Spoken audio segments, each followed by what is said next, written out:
Takuya Nishimura, bonjour. Bonjour. Vous publiez aux éditions L'Harmattan, La personne, sujet appelant. Alors ma première question pour commencer cette interview, que veut dire l'intitulé de votre ouvrage? Alors, la personne sujet appelant, c'est un syntagme nominal. Et la personne, la première partie, la personne a deux sens. Personne, c'est-à-dire le locuteur, celui qui parle, en fait, plus précisément celui qui s'adresse aux autres. Et sujet, ça veut dire agent qui s'adresse aux autres, comme locuteur, comme on a dit, mais non seulement aux autres, c'est-à-dire mon interlocuteur, mais aussi, je parle de tierces personnes. Il, elle. Donc tu, vous, il, elle. Donc j'ai déterminé la personne comme locuteur et comme sujet qui s'adresse aux autres. Deuxième sens de la personne, c'est la personne, je, tu, il, la personne de la grammaire. Voilà, à partir de là, je suis parti. Et je suis parti ce travail. Alors du coup, quel est justement le point de départ de votre recherche? Alors, et lorsque j'ai commencé à apprendre le français en 2002, j'étais invité par une famille française pour la première fois de ma vie. Je me suis intrigué à la salutation chez les enfants vis-à-vis des parents français. Alors, par exemple, un garçon, une fille s'adresse à son père, sa mère, bonjour papa, bonjour maman, tu vas bien. Donc, il y a deux questions. La première, c'est sur les noms de parenté, papa, maman. Deuxième, c'est sur les pronoms personnels. Alors, la nature syntaxique de nom de parenté et de pronoms personnels sont totalement différentes entre le français que j'étais en train d'apprendre et le japonais qui est ma langue première. Et comment ça marche en japonais? C'est ce que le nom de parenté, les noms de parenté, comme papa, maman, deviennent directement le sujet d'une phrase. C'est-à-dire, comme si en français on disait papa va bien, maman va bien, et bonjour, papa va bien, papa va faire quoi? C'est-à-dire, on peut ne pas utiliser les pronoms personnels. Tandis que les pronoms personnels comme catégorie en langue existent, mais on ne l'utilise pas. Donc, il y a la différence syntaxique, non seulement syntaxique, mais aussi la différence de sens sémantique de ces deux catégories, pronoms et nom de parenté entre deux langues. C'était le point de départ. En sciences du langage, il y a bien des recherches sur les pronoms d'adresse tu et vous. Vous mettez l'accent sur la première personne, je. Quelles sont les problématiques justement de ce pronom? Alors, première personne. Cette personne a été déterminée, par exemple, un grand linguiste français, on va dire benveniste, il dit je désigne celui qui parle, c'est-à-dire le locuteur. Tu est désigné obligatoirement par je, par la première personne, le locuteur. Alors, je suis parti de cette constatation de benveniste. Alors, je peux être celui qui parle, mais je peux être celui, c'est à qui on s'adresse. C'est-à-dire, je peux ne pas être celui qui parle. La première personne peut être une autre personne que celui qui parle. Je vous donne un exemple en français. En français, dans un énoncé en français très normal, on va dire normal, et qu'on entend parfois, lorsque vous êtes en colère, on dit de quoi je me mêle? De quoi je me mêle? De quoi je me mêle?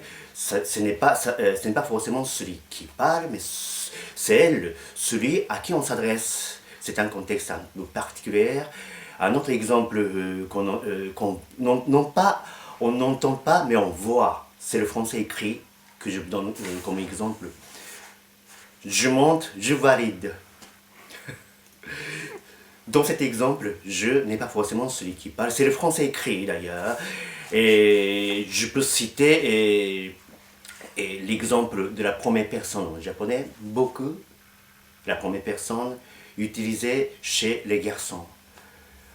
Ce pronom, beaucoup, on utilise pour s'adresser aux garçons, aux garçons qui utilisent justement, aux petits garçons notamment, qui utilisent cette première personne pour se désigner. Donc, il y a un effet empathique. Je me mets à sa place.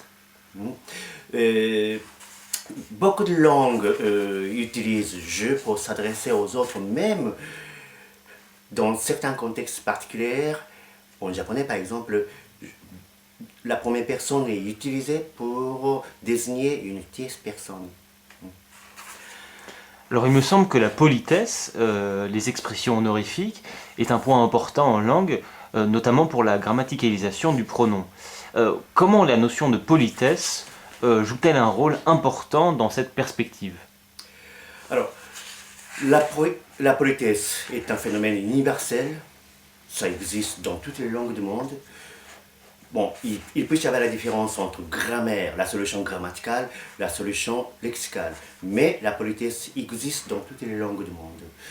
Alors, la politesse peut être un moteur de la grammaticalisation. Bon, je vous donne un exemple en espagnol, en portugais. Usted, você, ça vient d'un syntagme nominal qui s'appelle vuestra merced, par exemple, votre grâce. Donc je pense à l'exemple allemand, servus, servus humilius, votre humble serviteur.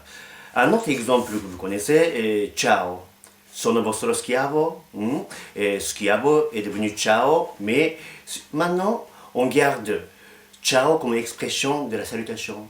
Mais à l'origine c'était votre serviteur. Et tout à l'heure j'ai cité la première personne de japonais beaucoup. Ça aussi, ça veut dire votre serviteur, en fait celui qui travaille. Donc beaucoup de langues ont grammaticalisé la notion de serviteur comme pronom, comme expression de la salutation, etc. etc., etc. Les noms de parenté occupent un chapitre dans votre ouvrage. Comment sont-ils importants dans un contexte linguistique? Alors, les noms de parenté sont étudiés notamment en sciences sociales, en anthropologie, par exemple, en ethnologie. Mais ce que je voulais faire, ce que j'ai fait, c'est j'ai essayé de cuisiner les noms de parenté dans un contexte purement linguistique. C'est-à-dire que je suis parti, nom de parenté comme élément qui est utilisé, par exemple, vis-à-vis de, je dis oncle, tonton. Ce nom de parenté, on peut utiliser vis-à-vis de quelqu'un qui n'est pas mon oncle. À Paris, par exemple, on dit mon frère.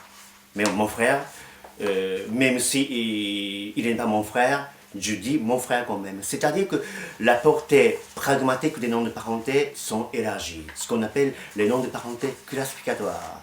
Dans certaines sociétés, on utilise les noms de parenté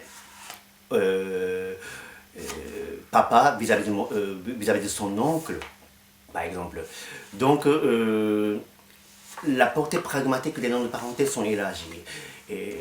Alors, ça, c'est un début de la grammaticalisation, c'est-à-dire la pronominalisation. Donc, j'ai essayé de déterminer les noms de parenté, non pas les noms de parenté, comme pronoms de parenté. Les noms de parenté se situent entre les noms et les pronoms, puisque on pronominalise en essayant d'utiliser ces noms vis-à-vis de plusieurs personnes qui sont en dehors de la parenté. Donc c'était le point de départ. Et dans ce cadre, j'ai intégré non seulement les Japonais, mais aussi les Turcs comme élément de comparaison. Et d'autres langues d'Asie, notamment le vietnamien, par exemple, que vous pouvez constater dans ce chapitre.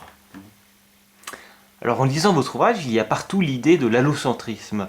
Que veut dire l'allocentrisme en langue? Pouvez-vous expliquer cette phrase cogitas ergo sum? Alors, cogitas ergo sum, c'est un peu mon néologisme. bon, bien entendu, ça vient de cogito, cogito ergo sum, je pense donc je suis, mais j'essaie de transformer ceci, cogito ergo sum, la notion d'égocentrisme, non pas cogito, mais cogitas, c'est-à-dire tu penses donc je suis. Alors, dans ce cadre, j'ai essayé de travailler sur la notion d'empathie, c'est-à-dire le locuteur se met à la place de l'autre. Donc, je respecte, je garde, je respecte la subjectivité de mon interlocuteur. Donc, j'utilise je de mon interlocuteur. Et à partir de là, je regarde l'univers en me mettant à la place de mon interlocuteur. Donc, je ne suis plus je, mais je suis je de mon interlocuteur. Là, cet effet a une trace linguistique partout, mais dans des contextes de la communication avec les enfants, par exemple. Et en japonais que j'ai essayé d'illustrer, et en d'autres langues. Et vous avez l'exemple tibétain, et vous avez d'autres exemples de d'autres langues. Comment peut-on définir, par l'intermédiaire de vos études, la relation entre langues et cultures étudiées par Humboldt, Sapir et Worf, entre autres? Alors, la relation entre langue et culture, cette relation a été étudiée par les anthropologues, par les psychologues, par les linguistes. Mais moi, j'essaie de travailler sur cette relation à partir de cette petite étude sur la personne sous Japon.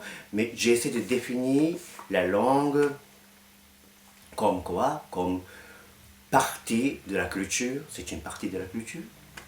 La langue comme condition de la culture. Sans langue, on ne peut rien faire, on ne peut pas fonder une dimension socio-culturelle. La langue donc comme partie, comme condition, mais également, comme on a dit, dans le cadre de la grammaticalisation, pronominalisation, la langue est un produit. Donc, vous avez trois pôles, comme condition, comme partie, comme produit. Quels sont vos projets après ce livre? Alors, après ce livre, moi je voudrais je voudrais approfondir plutôt sur la question de la catégorisation grammaticale, notamment pronominalisation.